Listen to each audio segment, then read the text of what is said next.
이 영상의 목소리는 클로바 더빙으로 제작한 AI 보이스입니다. 안녕하세요. 오늘은 아마도 출시 전 마지막 엔비디아 그래픽카드 스펙 루머 정리입니다. 더 나와도 비슷비슷하고 영양가 있는 내용은 더 이상 안 나올 것 같네요. 첫 번째 내용은 오른쪽 빨간 상자로 강조된 사진을 먼저 보고 내용을 확인하세요. 보조전원 단자가 새로 바뀔 것으로 예상됩니다. 보통의 경우 8+8핀이나 6핀 등 기존에 쓰던 정규 사이즈를 예상하고 있었는데요. 6핀 2개가 붙어 있는 12핀짜리 신규 규격이 나왔습니다. 다만 이 내용이 반갑기만 한 소식은 아닌데요. 그만큼 전력 소모가 기존보다 늘었다는 의미라고 합니다. 바로 다음 내용에서 이어지는데요. 표준 설정 상태에서 전력 소모가 그래픽카드 단일로 300W가 예상된다고 합니다. 지금만 해도 인텔 10세대 나오면서 전기와 발열이 오지게 늘어나서 골머리가 아픈 지경인데 그래픽카드도 마찬가지라서 기본 750W 아니면 850W는 구성해야 될 것으로 예상됩니다. 여기에 제 추가 해석을 덧붙이자면 아마 변환 젠더를 제공할 가능성이 높긴 하지만 신규 파워 서플라이에서 저기 보이는 12핀 단자가 달려서 리뉴얼돼서 나올 가능성도 있다고 봅니다.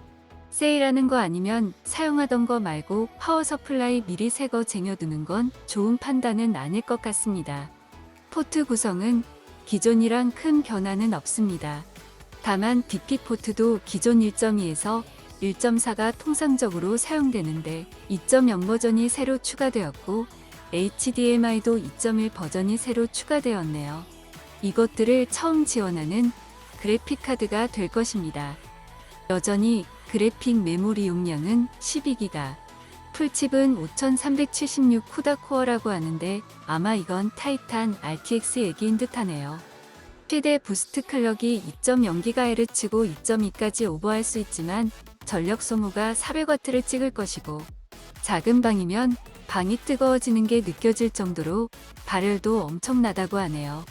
컴퓨터가 어째 점점 냉장고하고 전력 소모가 비슷해지고 있습니다. 4K 환경에서 40% 성능 향상이 있는데 언급된 부분이 레이트레이싱이 아니라 일반적인 환경에서 성능이 그만큼 향상된다는 의미입니다. 사람들이 바라는 건 깡 성능이 높아지기를 바라는데 원하는 대로 되긴 했으나 그만큼 가격 상승이 얼마나 될지 3080ti 같은 하이엔드를 향한 길은 멀고도 험할 것입니다. 저번 루머 정리 내용과 같은 내용입니다. 어느 라인이든 레이트레이싱이 가능하고 레이트레이싱 성능이 기존 튜링보다 3에서 4배 정도 향상된다고 하네요. 주요 부분은 건드리지 않았습니다. IPC 향상이 튜링보다 15% 향상될 것으로 거의 확신 추세라고 하네요. 지금까지만 봐도 새로 나올 3000번대 엔비디아 암페어 그래픽카드는 성능도 늘어난 만큼 전기도 많이 들어가고 DDR5 시대 직전 과도기를 담당할 그래픽카드가 될 것 같네요. 다음 차세대 부품들은 전력 소모가 줄어들 것입니다. DLSS 3.0 관련 소식입니다. 기존의 2.0까지는 지원되는 게임만 제한적으로 DLSS가 지원되는데요. 새로 도입될 DLSS 3.0은 어느 게임이든 TAA 옵션에서 사용이 가능합니다. 그 대신 해당 게임 대응하는 최신 드라이버 업데이트는 자주 해줘야 된다고 하네요. DLSS 관련된 벤치마크를 AMD 라데온 그래픽카드와 비교해서 홍보할 것이라고 하는데 그 이유가 제가 보기에는 결국 업스케일링 기술인데 새로 나온 기술이라기보다는 자기네 회사 거가 더 정교한 기술이라는 것을 홍보하고 싶어 하나 봅니다. 흔히 플레이스테이션 4 프로에서 사용되고 있는 업스케일링 기술은 QHD 해상도로 렌더링에 업스케일링하고 4K 해상도로 출력하고 있습니다. 그래서 구라 4K라고 놀림받는데 역으로 컴퓨터 쪽에서는 레이트레이싱을 겉에 바른 업스케일링을 해 자기만의 차별성이라고 홍보를 하네요. NV 캐시가 도입됩니다. AMD의 HBCC와 같은 기술인데요. 메모리와 SSD를 유기적으로 잘 써서 로딩 시간 단축과 그래픽 램 할당을 효율적으로 하는 기술이라고 하네요. 저번 루머에서도 나왔던 내용입니다. 텐서 메모리, 압축 기술.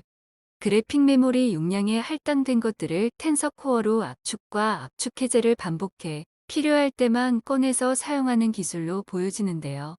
고해상도로 갈수록 필요한 그래픽 메모리 용량이 점점 커지다 보니까 나온 기술입니다.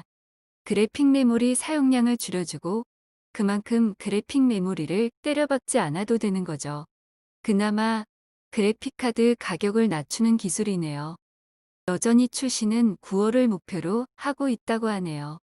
추가적으로 확실히 검증된 사안은 아닙니다만 8월에 파운더스 에디션 먼저 출시하고 9월에 비래퍼 그래픽카드 출시하는 식으로 나온다는 소리가 있습니다.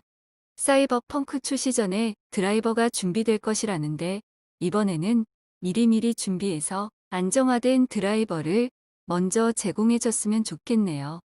드라이버뿐만 아니라 윈도우 업데이트, 바이오스 업데이트도 다 해놔야 안정적으로 사용이 가능할 것입니다. 끝으로 제어판 개편 소식입니다. 익스피리언스가 통합되고 로그인이 필요 없어진다는 내용이고 나머지 내용들도 기존에 나왔던 거라 간단히 보시면 될 내용입니다. 오늘의 준비한 내용은 여기까지입니다. 재미있게 보셨다면 좋아요와 구독으로 응원해주시고 다음에 만나요.